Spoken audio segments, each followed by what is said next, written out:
All right, so welcome to our Sunday afternoon podcast. This is our first attempt at a practice podcast with myself, Max Page, and my counterpart here, Brandon King. But is it our second podcast? You know, the old first and last podcast, right? That's what we gotta wonder. Yeah, exactly. No, I think we should keep this going though, if all works out pretty well. You know? Yeah, this is going to be initially a byproduct of Wrestling Pages International. Oh God, it's you know what happens when you get one crazy guy that starts talking. There's another crazy guy that listens, and then next thing you know, you got two crazy guys. Oh my gosh, and so I'm the third crazy guy. Do you hear us out there, world? You can be a part of this incredible production soon. And we got any ether?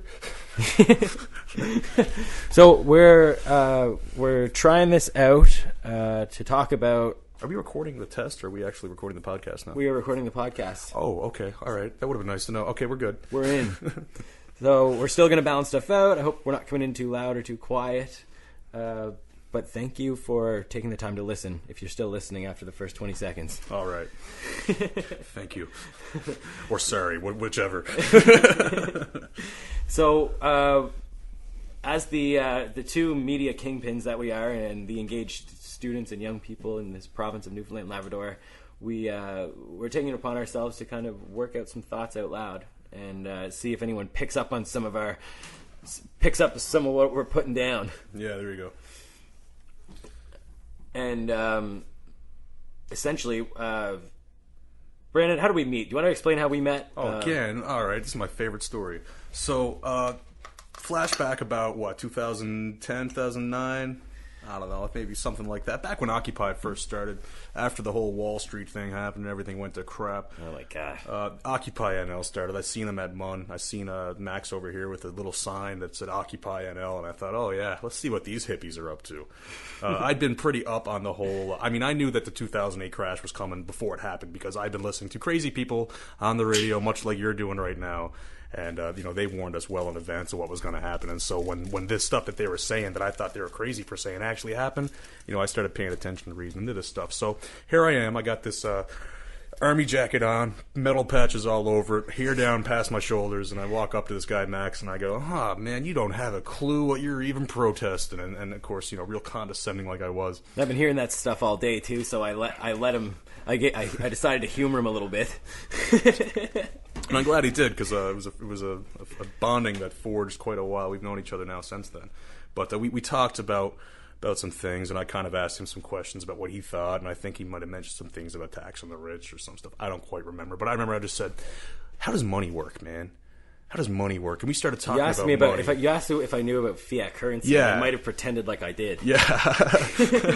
And so, we talked about how money works as far as, fiat currency goes, fractional reserve banking, compound interest. It's messed up to establish a relationship, and we're talking about some of, the life's most serious problems. The most serious How do you go back from that? Are you setting such a standard for, your kind of association from then on? That was a weird time to meet people. Yeah, it was a discussion about infinite growth and the marriage of energy and money, and how it was basically creating an environment of not only an environment of wastage, but a mandate of wastage and just inefficiencies and things that were really destroying the planet and destroying our social fabric and separating the gap between the rich and the poor, and exploiting other countries for our own benefit here in the West. I mean, it's a huge, huge topic, and so we met through this discussion at an Occupy Newfoundland protest at Memorial University campus, just in front of the UC. We kept on trying to, the whole movement as a whole, we're trying to, pinpoint certain, fundamental problems. We were all thinking we knew what we were talking about.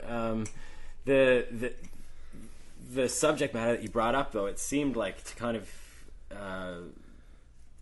It kind of manifested itself. It had already existed for almost centuries, this kind of... Just about a century. And the Occupy kind of indirectly as a byproduct at least created these other random conversations and encounters with people. And I don't know if Occupy ever necessarily took on any particular mandate at all, but that was the beauty of Occupy. Some would argue that the conversation around money is kind of the fundamental root of what they're all getting at. Yeah, That's kind of what you argued anyways. Yeah, I mean, I think some people were trying to get there. Others needed a little help, and others just hijacked the movement for their own interest. I mean, it was unreal how much corporate involvement there was at some of these things, at some meetings.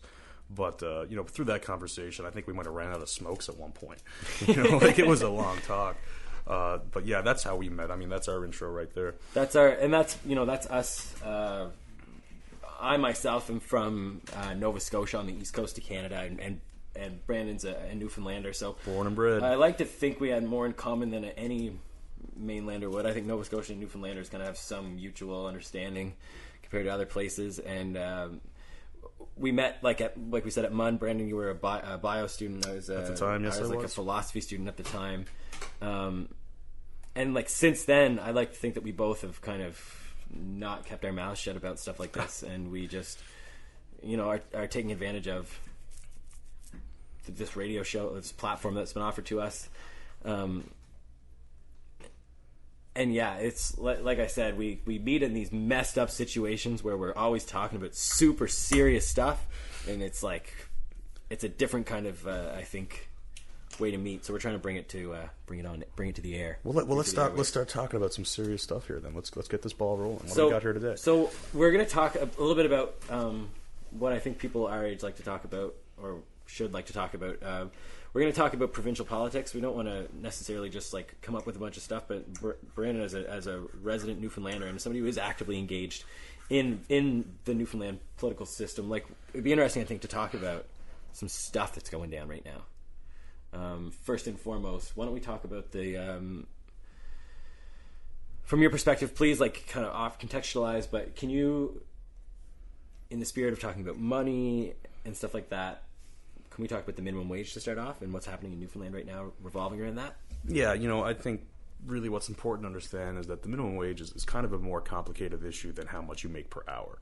A lot of people like to make the argument that raising minimum wage eliminates poverty, and it does in the short term. However, you still have to pay those wages, you still have to pay those workers. Now, if your business is in a position to afford it, especially larger companies such as franchise McDonald's, I mean, I'm sure McDonald's can afford to pay a little bit more than $10 an hour. I mean, they do pretty good business, but can a small independent fish and chip shop down on Water Street afford it? Maybe not. Maybe they can. So, I mean, do we talk about minimum wage where we only mandate the companies that can afford to pay more to do it? And then how do we do that? Do we do that based on a percentage of their total gross earnings or their profit, or do we do it based on what the standard of the cost of living is? Do we do it based on CPI? Do we do it based on inflation? I mean, how exactly do we come up with a formula for minimum wage? And of course, me and Max always like to say, well, it starts with money. I mean, how does money work? I mean, yeah, we can raise minimum wage and then we can print more money to alleviate the strain on the economy, but then you still have the problem where you got more money printed, it devalues your currency. You've got a $15 an hour minimum wage, which is all fine and dandy when the price of gas is still $1.40 a liter and the price of milk is still $7 a gallon and this and that and the other thing. But once those prices start to go up, your $15 minimum wage doesn't really necessarily matter anymore. So what do you do? Do you raise it again and print more money and go back to... It's just a Band-Aid solution. I mean, really the problem isn't necessarily what our minimum wage is, it's how our money works. It's the fact that we live in an economic system right now that demands infinite growth. We cannot have infinite growth without infinite energy. So every time we raise the minimum wage, we need to increase the energy that's going into the economy to support the money that we're going to print to accommodate that. And of course, that's a very, very difficult task because most of our energy right now comes from oil. And the problem with oil is that oil can only be used once. Okay? Now, I mean, if we had 7 terawatts of solar power that was readily available for the world's consumption, then awesome. Let's raise the minimum wage and print more money because we got the energy to back it up. But if we don't got the energy to back it up, and we're seeing right now in the world, I mean, we are starting to decline. We're starting to kind of level out in how much energy we're actually capable of generating and producing. We're going to see some problems. We're going to see agriculture start to take a downturn because fertilizers aren't going to be as readily available. We're going to see transportation issues coming up. We're going to see cost increasing. So what do? Just raise the minimum wage? That's not the problem. The problem is not the minimum wage. The problem is we don't have the energy to move our goods and services around. That's why we're broke. It's got nothing to do with how much we're making. Right, and I think we're going to find a lot, with a lot of our conversation, that kind of the fundamental components of what, and if I think when we're talking about minimum wage, like the what would provoke it is like probably disparity among disparity among how much people are getting paid. Like if everyone was satisfied and happy and flourishing, people wouldn't be talking about raising the minimum wage. Raising the minimum wage is an example, but I think what you're saying is almost like a byproduct of or a representation or an example of something more fundamental that's probably affecting affecting the, what would you call it, like the bigger picture. I think you put a fine point on that. Yeah, no, I think definitely that's a valid argument. And again, I mean, you know, like I like to say whenever I talk about these things, I'm not an expert by any means. I like to try to be. I like to research, I like to read on these things. But if you want to learn more about it, research Catherine Austin Fitts, research Michael Rupert, research M. King Hubbard, research Aaron Rousseau. Even if you're American, especially, you got interested in American politics, he's got some great stuff out there. Some really scary stuff, but some great stuff. And of course, as always, when you go through this shit, you got to pick out the nuggets. Okay, there's a lot of crap out there, but there's a lot of valuable information too. So just kind of keep that in mind when you're doing this type of research. There's a lot of crazy conspiracy stuff. Don't just lump it all together and discard it. Just kind of pick through it and find out the stuff that's backed up by facts and what matters. It's so hard to think. Like, I feel like the reason why I wanted to come and sit down and talk about this stuff is because it's almost like stuff needs to be put on record. I mean, for centuries and centuries, we hear about, like, you know, people talk about history and how it has a way of repeating itself and stuff like that. I mean, we're talking about right now, and you said it earlier, about like the infinite growth paradigm. Yes. What is, like, I think we need almost like to not elaborate, or if anything, maybe create like an analogy for what you mean by that, or like some kind of, can you explain it in a way that where you're all right, let me just take a quick excerpt out of a speech I gave last week at the Canadian Federation of Students annual general meeting on oil divestment and energy concerns. In 1960, the Earth's population was approximately 1 billion people. This was at the verge of the so-called Green Revolution, where we've seen our agriculture production increase like 250% or something. I'm not sure that was worldwide or in North America. I believe it was worldwide. But regardless, that is a huge, huge increase in food production. Now, let's go back to 1600. Your food energy came from solar energy. Okay, so what happened in the 60s? Did we just all of a sudden have more solar energy available? No. Did we have more arable land? A little bit, yeah, but certainly not 250% more arable land. What happened was we had oil. We turned it into fertilizer. We turned it into pesticides. We were able to get more food. We were able to transport it easier.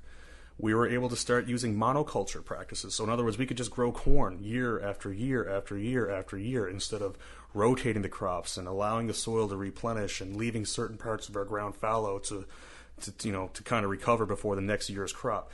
We don't do stuff like that anymore. We have operating tables that are powered by electricity that's generated from oil. We have medicines that are directly made from oil, organic chemicals that come from oil, fossil fuels, and it can only be used once. So, yeah, you get a system. I mean, I come from a biology background as well, so it's a lot like a bacteria in a petri dish. The classic example: you put an organism in a presence of accessible, cheap energy, with a lot of resources available to it, and it will flourish until such a time where the population growth starts to meet the point where the supply declines. When that happens, your population crashes. And so we've reached 7 billion people now, okay, using our energy in our petri dish, and we're running out. So if we can't replace let me rephrase this. If we can't replace traditional fossil fuel energy generation with renewable, reliable energy generation at an equal or excess rate, we're going to die. Michael Rupert said it best: evolve or perish. The infinite growth paradigm must die. We do not have infinite energy to just keep putting up our population. We don't even have enough energy to sustain our current population. You know, we're at what M. King Hubbard described as the bumpy plateau, where our population is going to start to level off. Our oil prices are going to go up and then down, and up and then down, and we're going to have an economic crash and an economic recovery. But ultimately, our supplies are dwindling. Our energy generation is going to follow. And if we don't find a way to replace, find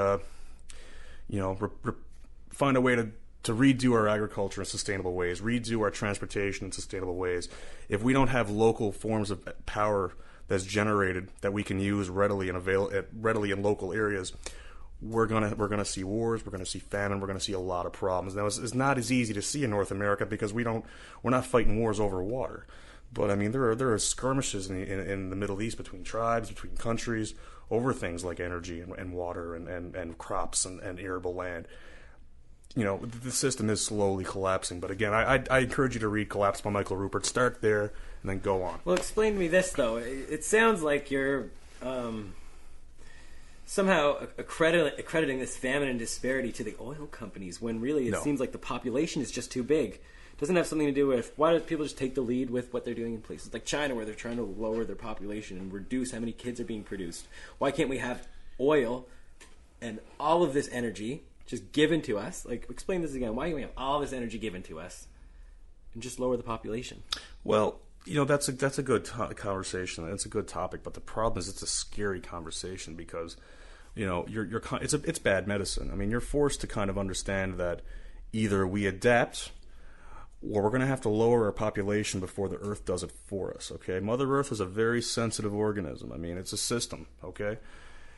She will fight us off the same way a white blood cell fights off an infection if we start to do too much damage. We won't be able to sustain ourselves. That's just nature. It's a negative feedback loop. We do too much damage, and there's a mechanism in place to remedy that by eliminating the problem, which is us. Mm-hmm. So, you know, and I want to clarify, oil companies aren't the problem by any means, and oil companies, I mean, they're energy companies ultimately. I mean, I think that's kind of what's important to understand. Oil is very valuable. I mean, we use it for a lot of things. We use it for medicine, like I said, we use it for agriculture.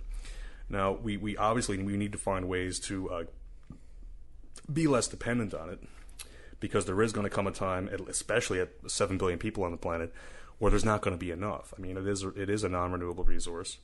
It is hard to get out of the ground. We've picked all the lowest bearing fruits on the tree. I mean, we've got 50 countries in the world, the 50 largest oil-producing countries in the world.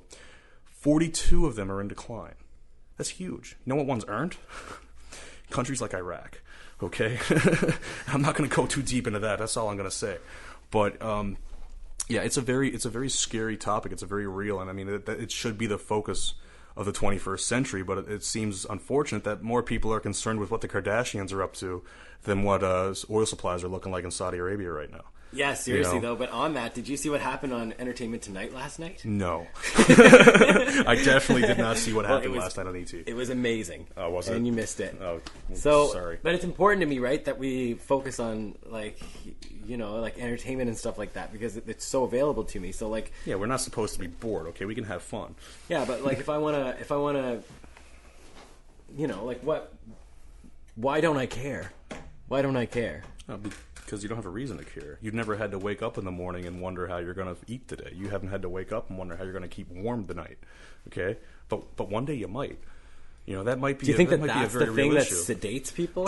I think like so. Their luxuries and stuff that's afforded to them. Yeah, I think so. In a sense, we've kind of become spoiled as a society because we turn on the tap, we got water. Okay, we turn on the TV, we got the news, we got the weather. You know, we go to the store, we got our vegetables. You know, we don't need to cut wood, we got a stove that runs on electricity or runs on oil or runs on natural gas or whatever the case is. But as recently as Dark NL, as recently as Igor, I mean, we had supply shortages in Newfoundland that weren't immediately noticeable everywhere. But, I mean, you know, we ran out of Velveeta in Walmart. It was a big crisis. Oh, there's no Velveeta. Okay, that's great. But what happens when there's no potatoes, there's no vegetables, there's no fruits, there's no water, there's no drinks? You know what is cool, though? There's no gas. The one thing that I love about living up here right now in the Avalon is that, like, I get to experience all these pretty icebergs, and there's so many of them. Yeah. So that's pretty great, right? Yeah, the icebergs are great for tourism, and while they're still here, you know, but I love this argument. I hear this a lot, you know, people, especially this year where it's been so cold. I heard this one guy, a friend of mine, he goes, yeah, so much for global warming. It's all really cold this year. I'd like to know where it is. I wish it would hurry up and get here. And I just kind of said, hey, remember 2 years ago when it was really, really hot in 2012? He goes, yeah. Remember last year it was really, really hot? He goes, yeah. So you know how long it takes icebergs to make it down south when they melt up north? 2 years.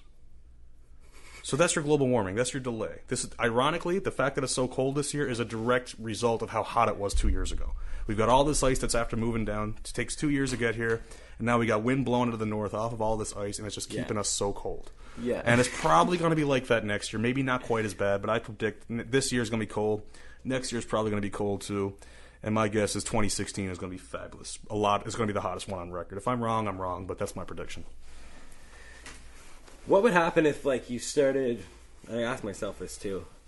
You started to talk about all this stuff with, like, older generations and people in their 40s and 50s, and you talk to an employer or somebody of some kind of, like, implicit power. Like, if you start trying to explain to them kind of your philosophies and stuff behind this, like, how do you think you'd be met? Like, shouldn't they be the ones who know all about this shit? Shouldn't they be the ones who know that this stuff is happening? Like, we're only in our 20s, and we're trying to, like, share this because it seems really important, but why isn't it important to anyone else? Well, because we're the exception, not the rule, I think, first off. I mean, I don't think there's a lot of people, I don't even want to say our age, I don't think there's a lot of people in general that really care a whole lot about energy or money or, supply and demand or any of these things. I mean, what they care about is, do I get a paycheck? Is it enough to pay the bills? Can I go to Disney World next year? That's pretty much all we're really concerned with as individuals. Collectively, I do think we have a responsibility to our children and our species to look into things a little bit more deeper than that. But is that going to happen? I don't know. It's going to happen one way or another because either we're going to have to start thinking about these things or we're going to be forced to start thinking about these things. I mean, we cannot sustain 7 billion people in the world right now. As soon as we run out of oil, we're done. If we don't have another source of energy to replace it, we're done. That's it. We're going to go back to the Stone Age. We're going to go back down to 500 million, 1 billion people, whatever the Earth's carrying capacity is. We're going to have to rebuild. And if that's what it takes, that's what it takes. But I'm hoping that we're going to be smart enough so that it doesn't get to that point. And we're able to act now while we still can. Well, it might be too late. It might not. I mean, all we can really do is try. But we got a lot of problems this century we got to tackle, or else the next generation is going to pay for it the same way we're paying for the mistakes of the previous generation. So is that science called, like, politics, what we're talking about? Is it political? Is it, like, this sedation and neutrality? And, like, is it because of people's lack of interest in politics? Is it politics' fault? Well, I heard once that politics was an extension of economics by other means, and that war was an extension of politics by other means. And I tend to agree with that statement. Does that answer your question? Pretty much. Well, I'm basically asking, like, well, we haven't offered too much to the people listening on the radio so far about ourselves, and we do intend on kind of sharing more about us and kind of where we think we have some credibility. But I'd like to think that, like, this is kind of what we're talking about now is political. Like, yeah, we are talking about the political right now. Yeah, I think so. I think everybody's political, whether they want to admit it or not. Even if they're talking about the friggin' Kardashians, you're still being political. I mean, you're expressing one opinion and you're debating it. So why aren't people like our age or like us political about these affairs? I think we've been, I don't want to say brainwashed, but I do think we've been conditioned in a sense to not really care about politics so much. Yeah, why is that? Because I sat down with one of the Paul Dewar, who was running for the NDP leadership. He swung through the Republic, right? And sat down and had a big chat with us. And I asked him, I said, like, listen, man, first off, politics is always talking about the younger voice, like our little voice or whatever, like the younger people voice. But they always, it's like synonymous with the student voice. And what I think kind of pisses me off about that is that they don't really incorporate anybody like under the age of 25 who isn't a student. Like they're kind of left to amalgamate with different unions or sometimes just work kind of as a disenfranchised 20-year-old. And I asked the guy, I said, like, listen, man, I knew nothing about politics. I didn't even care about politics when I was a teenager. And then I took a year off. I didn't give a shit about politics.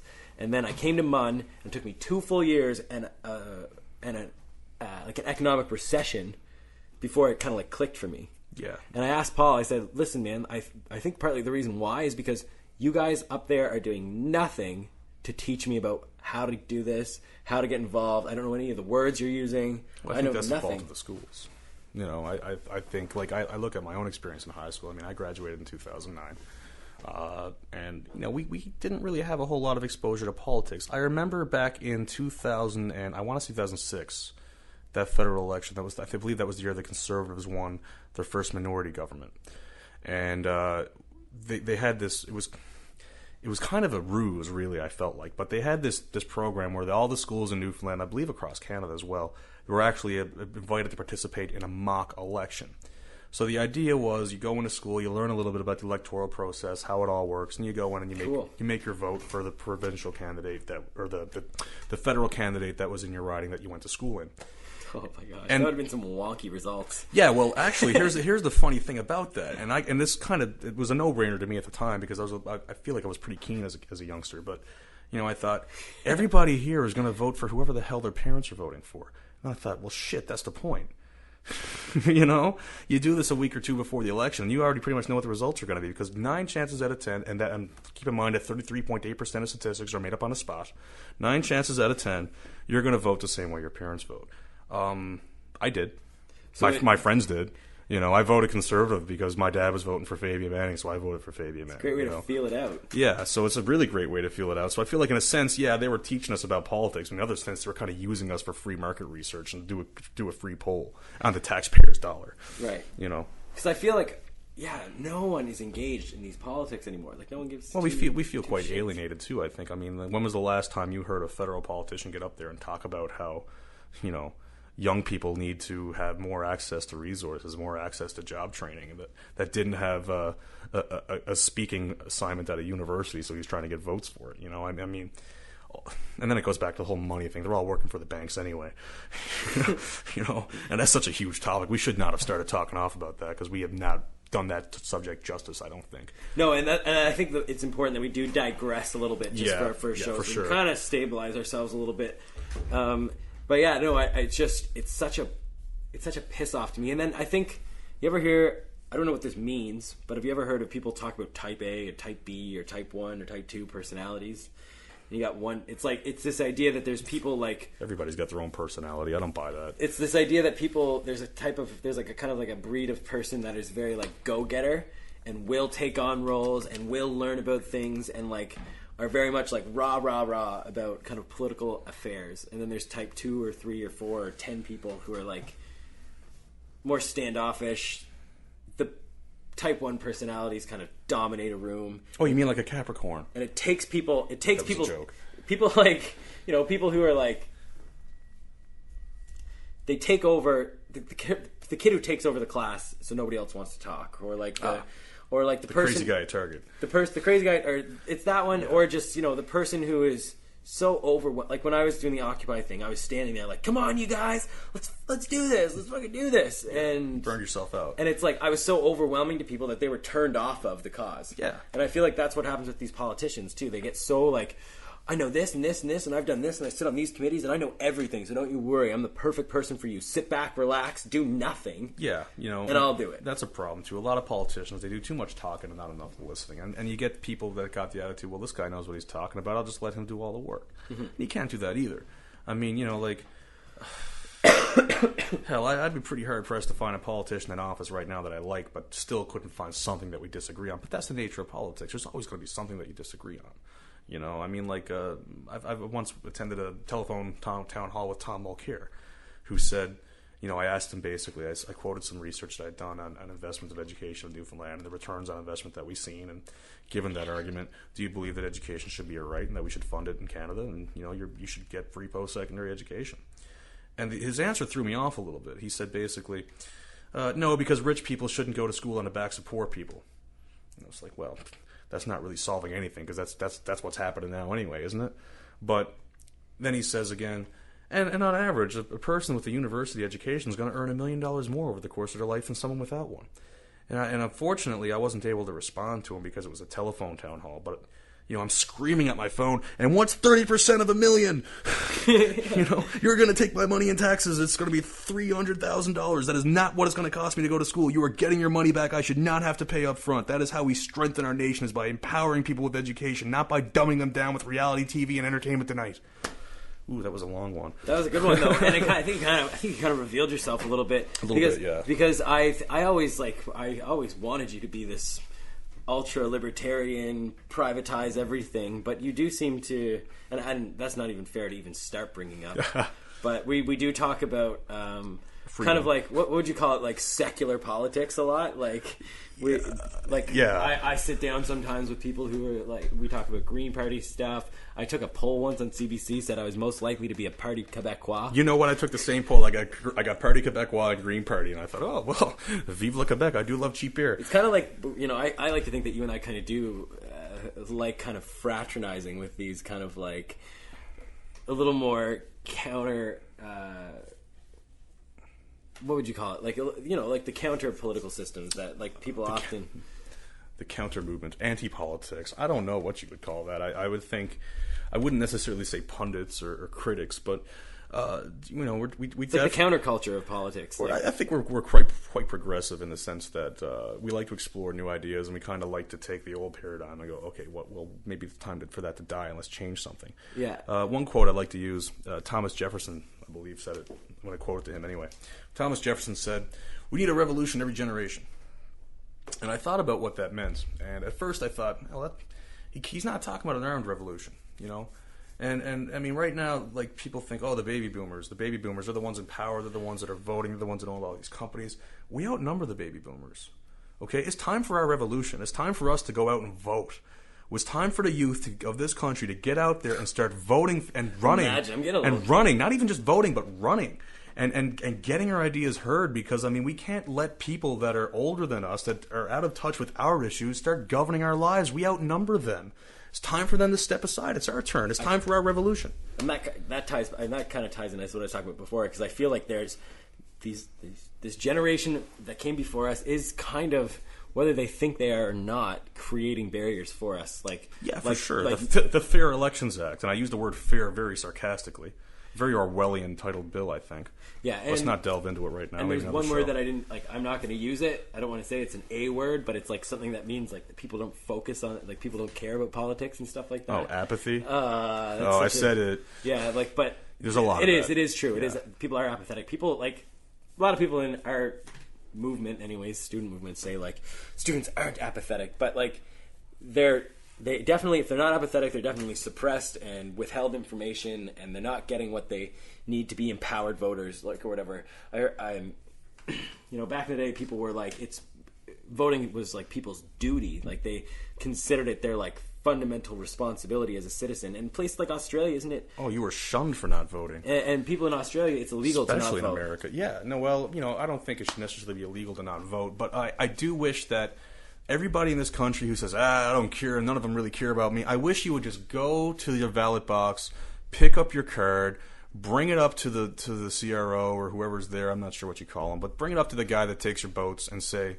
hey, you know what, I don't like any of these guys, I don't want to vote for any of them, I abstain from voting, spoil my ballot or mark it down or do whatever you want to do. Draw in your own little box. You draw in your own little box and vote for none of them. And if that can be counted, imagine if the majority government was awarded to people who said none of them. Now, that would be a revolution, wouldn't it? If 60% of the voting population goes, yeah, I don't like any of them. Yeah, maybe it's time to completely dissolve what's there and start over again. And that, you know? But I do honestly like. That's my solution to apathy right there. Get off your ass and say, you know what, I don't care, and I'm going to vote for the fact that I don't care, because that's a lot better than just sitting home and not voting. I wonder if there's a secure way to do it so you can just vote online from home or on your cell phone. I don't want to see that happen, just because of the research that I've done as far as the electronic voting in the United States in the election of 2004, 2008, and 2012. Let's not go with electronic voting. Let's do the old-fashioned paper ballot box, okay? Show the hell up. Yeah, show the hell up and vote. And if you don't want to vote, then go up to the guy and say, I don't want to vote, but I want you to mark it down that I don't want to vote because I don't support any of them. You know, that should be a vote right there. Yeah. You know, and I think if we had a significant portion of the population where that was recorded as no confidence, a vote of no confidence, I mean, that would be huge, wouldn't it? It would definitely set the tone for whatever minority government got in. Now, I know that sounds really negative, too, to say, yeah, you should go up and vote and say that they all suck. But if you feel that way, that's what you should do.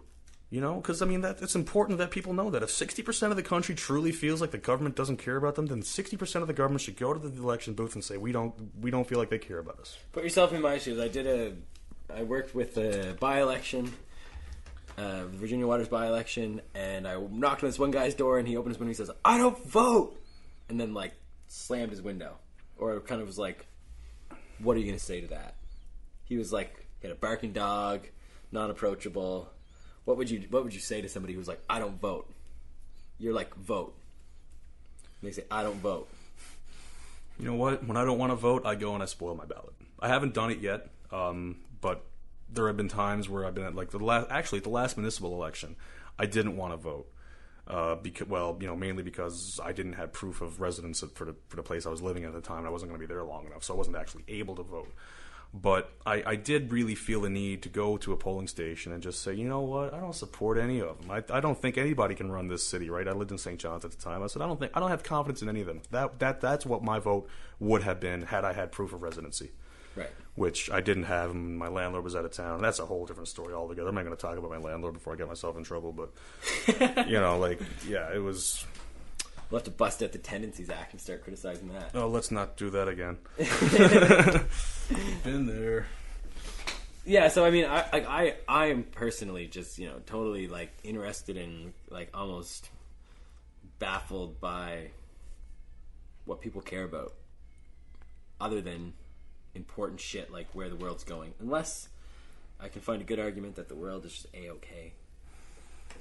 I'm not going to give you one, buddy. Sorry. I certainly hope that is the case, but I don't believe it to be. So you just said that you were living in St. John's for a little bit. And where were you kind of like born and raised and all that? Oh God, that's a question for today. You know what? Let's just say considering you're telling me you're some kind of Newfoundland kind of like voice of reason for the young people. No, I'm a Bayman stuck in town or a townie in the Nile, depending on who you ask. All of my family comes from around the Bay. I was born in St. John's. I spent, most of my early childhood out around the Bay, back and forth between there and town because, whatever reasons. Every weekend, vacation, summer vacation I could spend, I was out around the Bay, even though I went to school in town. That's where my parents worked, so I kind of had no choice but to grow up in town. But I mean, really, I grew up around the Bay, and that's where my home will always be. That's where I'll be buried. That's that's my home. That's where I'm going to build my house when I build one. It's going to be out around the Bay. It's not going to be in town.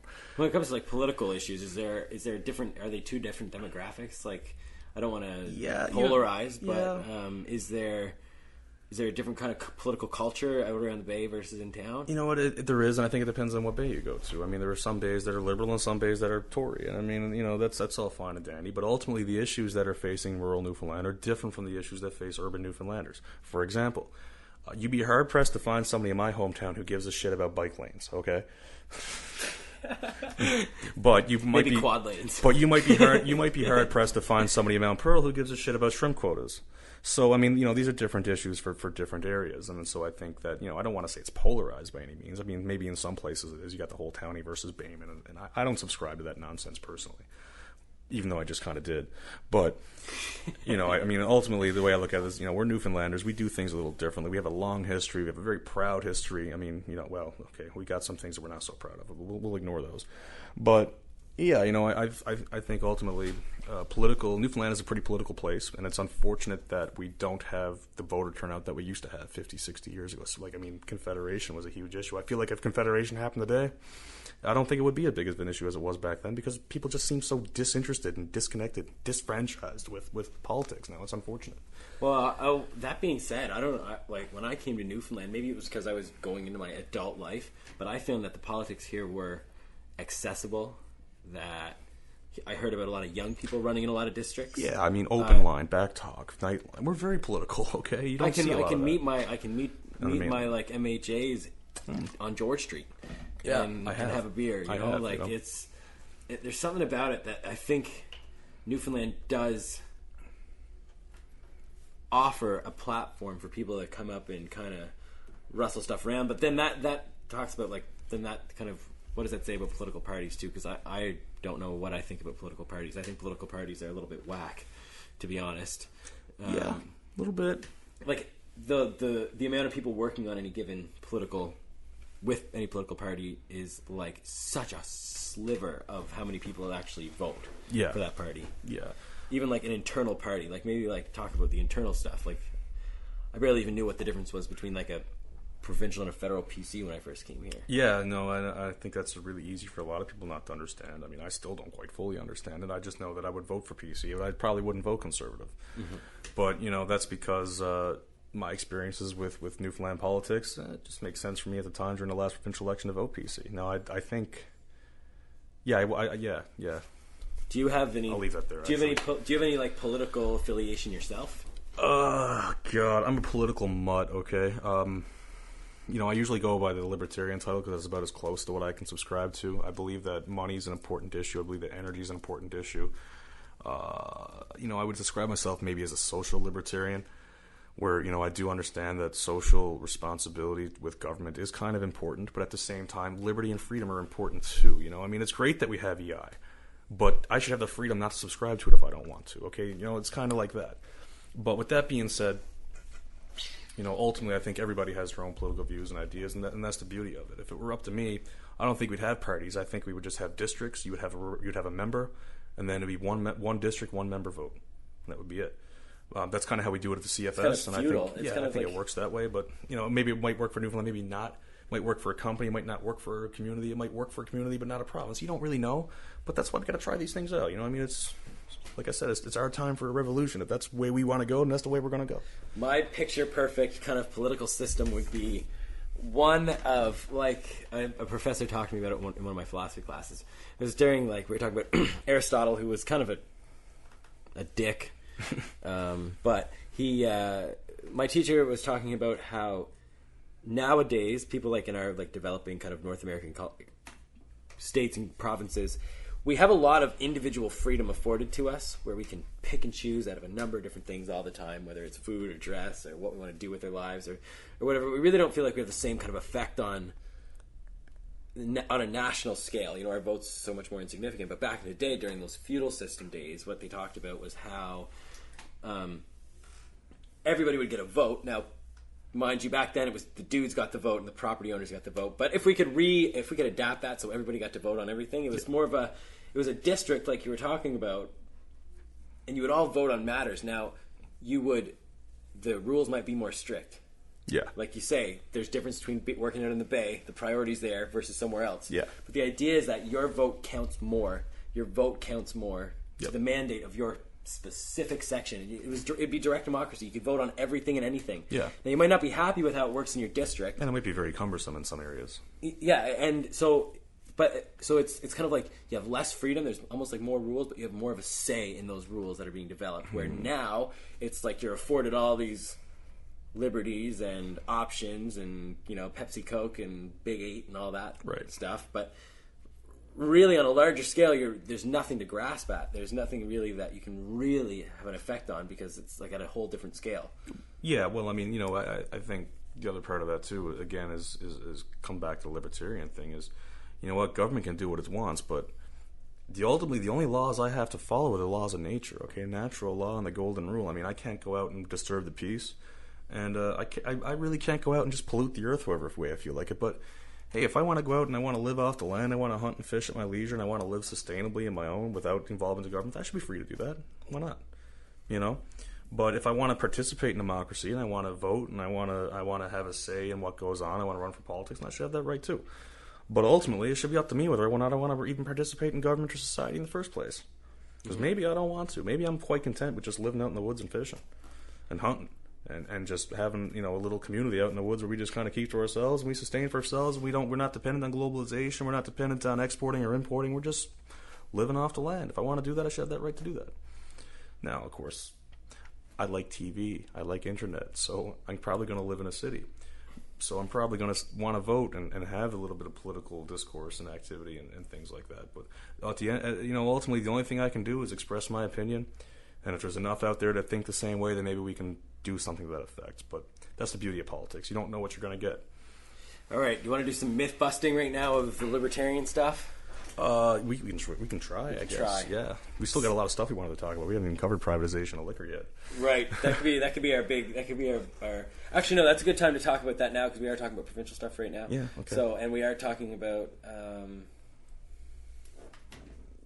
like the concept of freedom, which on a bigger scale, on a macro level, talks about like free market stuff. Yeah. Like the privatization of alcohol. Because right now, I think all the provinces have a main liquor commissioner.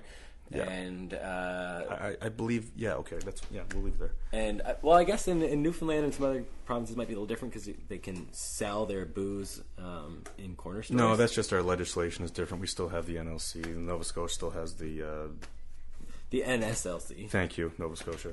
And so do they have an LLC up in Labrador? No, it's still under the NLC. But I think they just call it the Newfoundland Labrador Liquor Corporation and just put it all underneath the N now. Right. But I could be wrong. If someone from Labrador is listening and want to correct me, please, by all means, do so. Yes, exactly. That's always like something I like. But I'm pretty sure it's NLC. So, but I mean, yeah, like the subtle differences would be like in Nova Scotia, you can't buy booze in corner stores. Yeah, you can here. Yeah, you can here, and you can in Quebec, and beer is cheaper in Quebec, and it costs more here. Yeah, and up in Sydney, up in Cape Breton, you can buy some liquor behind the desk, behind the counter, some places. Yeah. But anyway, so I like that the liquor corporation is run by the government because it means that we can tax it and that it can. We can get a return on that. Awesome. Let's argue. Eventually. Yeah, first off, the taxes that you're talking about generating, it's coming out of my pocket. Okay, how about you just leave it in my pocket and I'll. It's all sales tax, though, isn't it? Or... Well, no. I mean, you're not paying sales tax on it. I don't think because there's no way that a dozen beer made downtown at the Molson Brewery is going to cost $25 to ship on this part of St. John's. We're like what, a 10-minute drive away. I got to pay $25 for a dozen bottles of beer. I don't think so. That's not fair. It's not reflective of the cost of production. We're just getting taxed to death on booze, and that's not fair. I could keep that money in my pocket. I could be giving that to local business owners. I could be giving that to whoever. I don't need it to give it to the government so that the government can allocate it for me on my behalf. I mean, how much money are we really generating from liquor taxes? The number I heard was like $130 million. Is that classifiably like a sin tax? I believe that's classified as a sin tax. But the problem with sin taxes... You're killing yourself, man. Why don't you just accept it with the amount of taxes that are already on top of it? Well, because the problem with sin tax is that there's no way to circumvent them. I mean, if I want to make my own booze, I'm not allowed to distill my own booze. You know, there's rules on that. I can make my own homebrew, I can make my own beer, but I can't make my own spirits. So why is it that I can make my own beer, but I can't make whiskey? Alcohol is alcohol. Oh, well, you might distill it properly and make methanol. Yeah, I might. But you know what would help me from doing that? If you just made the price of booze reflective of the cost of production, I wouldn't have to go make my own. Because people are still going to make their own. It's still happening. There are moonshine operations in Newfoundland right now. I will tell you with 100% confidence because I know of them. I don't know of any such organizations going on in Newfoundland and Labrador. However, I just assume they happen. This is a strictly fictional conversation. Yeah, just fictional. But I mean, like, let's be realistic here. I mean, come on. Do we really need to be charging this much tax on liquor? Can't we just increase the corporate tax rate by 0.5% and make up way more money and save my money? Okay, there are better ways to raise money than that. The British North America Act of 1867 gives the provinces the authority to raise money through income tax or through, various levels of taxation. I don't have the document in front of me, so I can't be specific. But regardless, the power lies within the province. But I don't feel that the right way to do that is by having just this huge tax on liquor and beer. I mean, it's hurting business. Step out of the way, let the free market do its job, and let us just sell booze. Let us open up the competition. And leave it alone. Do you think it's the provincial government's thirst for tax dollars? Because didn't you just say it's not that much of a no? It's not. Portion? It's not a huge amount. So do you think they're doing it for more kind of altruistic reasons, AKA not making sure the buys across the province aren't getting shit kicker drunk, and they're trying to do it to kind of save people from themselves? Well, it's not the government's job to save people from themselves. And again, that's my libertarian point of view. Okay, I mean, it's up to me. If I want to drink myself stupid, I got the right to do that. It's my body. I can do what I want with it. Am I going to? No, because I'm not like that. Are there people out there to do it? Yeah, but you know what happens to them? They're just broke because they're paying way more money to do the same thing than they would if it wasn't just expensive anyway. Right. I mean, there's a limit to how much you can drink. Let's face it. I mean, just because we raise the price of booze up to $60 a bottle doesn't mean people are going to drink less. It just means that the people that have less money are going to be hurting more. We see that every time they raise the prices on smokes. I mean, they raised the price of smokes recently. Did you quit smoking? Yeah, I never smoked. Okay. No, I know what you mean. Okay. They have the price on the 20 packs is on my one anyways. It went up probably 60 cents 75 a pack. cents or It went up 60 cents a pack, by 3 cents per cigarette. But did that discourage people from smoking? No. Sales are still normal. Sales are still fine. It's just that people pay more money for them, and the ones that are getting hurt are the ones on fixed incomes or the ones on low incomes. And what's the point of that? Right. Right? Oh, we're going to raise taxes. At what cost? Making the lives of other people more hard because we're going to arbitrarily raise taxes on cigarettes and booze just because we feel like it? That's not the right way to do things. Oh man, I wish I knew a little bit more of the syntax, because it's like I'm gonna start. We both got homework then. I could start going around right now and just saying like McDonald's syntax. Exactly. You know, like cars instead of like carpool vehicles. Syntax. Yeah. Or whatever. And that's subjective to me. I just determined. And marijuana illegal. That's another thing. Like, not even syntax, that stuff, illegal. Oh, let's not even get started on that. So, like, who is the one who is really, who's that chick? The one who's deciding that cigarettes are taxable, weed isn't, you know, like, it's so subjective. Yeah, it is. I think it's exactly that. It's very subjective. I mean, we got warning labels on cigarettes, but when was the last time we went to McDonald's and seen a picture of a really fat kid with, you know, an oxygen mask on when he was, you know, a sleep apnea mask on when he was on a pack of McDonald's fries? I mean, you don't see that, right? They don't put warning messages on surprise packages that go, you know, warning: sugary foods are the #1 cause of childhood obesity in Canada. You don't see those warning labels on candy.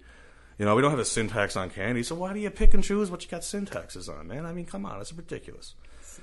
So the ideal world is no sales tax, and then the government can't get any money to generate for services such as education, or it kind of sounds like what you're saying. No, I didn't say that. I mean, I think a sales tax is fine. I mean, we can still look. We can have a 3% or 13% or whatever sales tax you want on booze. But if a $10 bottle of booze is going to have a 13% sales tax, fine. But a $10 bottle of booze should not have a $13 sin tax. I don't think that's necessary. I mean, we're paying a lot of money for this stuff.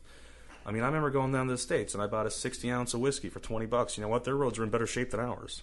So don't give me this "we need the taxation" crap, because we don't. Of course, the United States has some very different problems with regards, and it starts with their money. Okay, but again, that's a huge topic. It goes back to the money. But I mean, again, it's like, you know, how do you make that argument? You got provinces like Quebec that have really cheap beer. I was just up there last week. Their roads are awesome.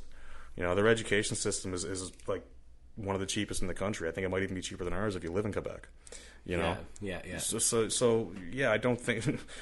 How come Quebec isn't charging $25 for a case of beer and they're doing just fine? You know, why? How come I can't get Seagram 7 whiskey here in Newfoundland because the NLC won't let me order it? Come on, that's not fair. They got a monopoly on this shit. They shouldn't be allowed. Right. Well, that's my own opinion, and I hope I pissed somebody off, because that means you're thinking. I like to think that in our last kind of like 50 minutes, we talked about like kind of like almost like sparked a couple little fires, or kind of like tried to ignite a couple little fires, and we got a lot of ideas out there. I think partly one of the reasons why we're provoked to do this kind of stuff now is, I think growing up, like politics and stuff like that, it's almost like I take more and more responsibility for what happens in the world. You know, like I like to think that, like, you know, change kind of does need to happen, and on a provincial level, a provincial election is coming up soon. Yep. And do you have any sentiments kind of towards, like, let's just say somebody listened to this whole thing and they hear us like just kind of a little bit frustrated about stuff, kind of a little bit like I don't want to say desperate, but I know people like us who are trying to share these information sometimes can come off like almost like please listen to this, because that's how I feel. Anyways, that's how I feel, so it might be coming out that way. Like, what should people like us do? Like, provincial elections coming up. You know what? First off, vote. Okay, even if you don't want to vote, go out and write down "I don't want to vote" and give it to the guy and say, "Can you count this as a whatever type of ballot, spoiled ballot or a non-ballot or a non-vote or whatever? Just count it." Second, Trooper. I love Trooper. Great Canadian band. They said it best. If you don't like what you got, why don't you change it?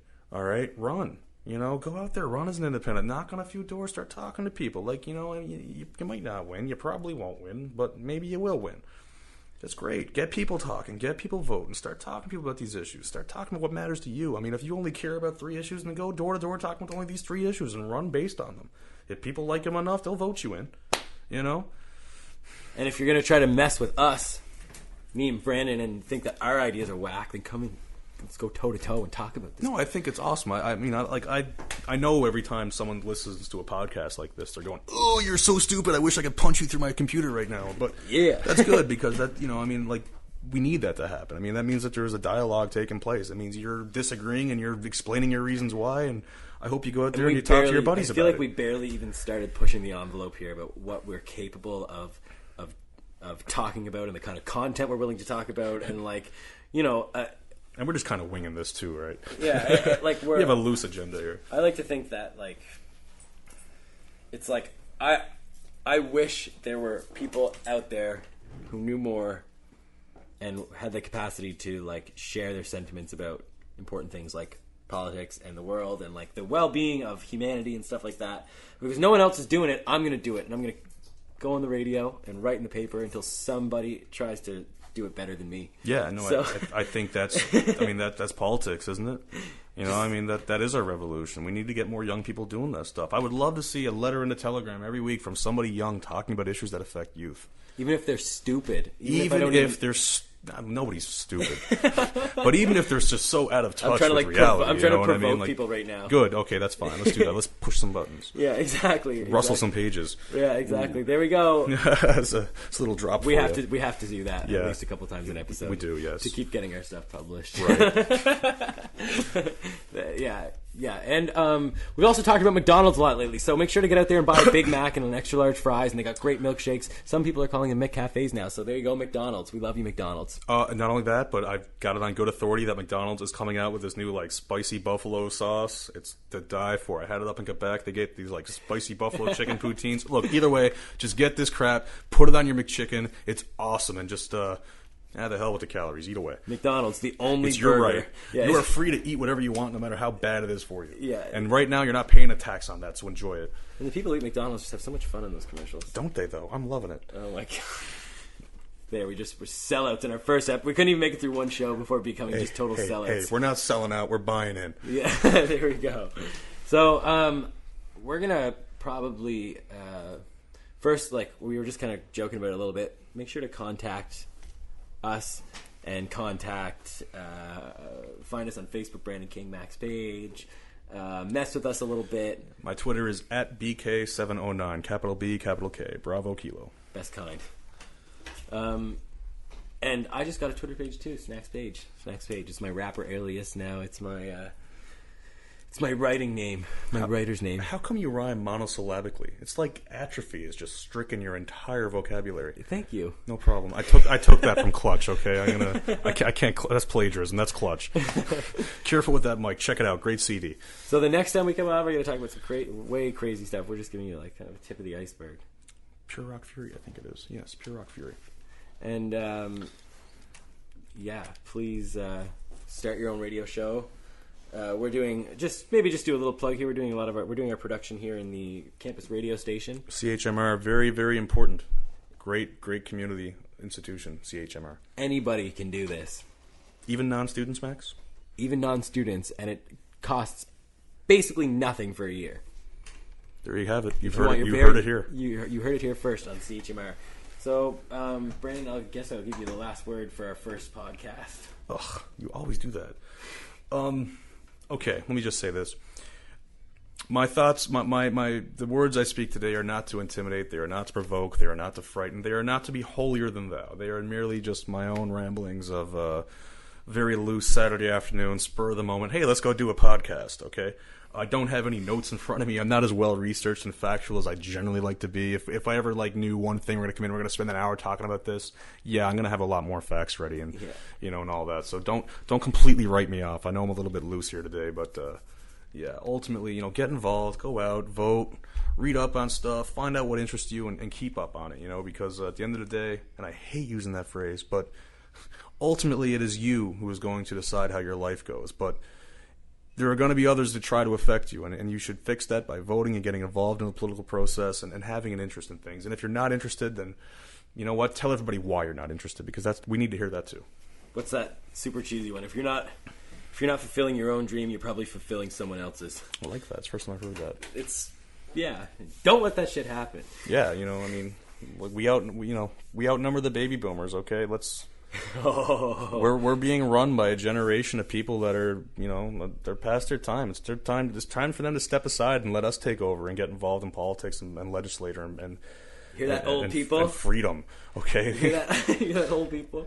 We're gonna live forever. Yeah. Yeah. Well, our generation will live forever. Unless we run out of the things that are keeping us alive, like you know, energy and pharmaceuticals and fertilizers, and all that good stuff that we've talked about in the doom and gloom part of our podcast. Exactly. So that's it. Tune in next time to hear exactly the opposite of what we said tonight. Awesome. I like that. We need a name too. We should just call it. We'll come up with something. We'll contact the marketing department. Okay. Yeah. Well, thank you very much for listening. If you got through it all, or if you decided to skim through, it was great. Peace. Cheers.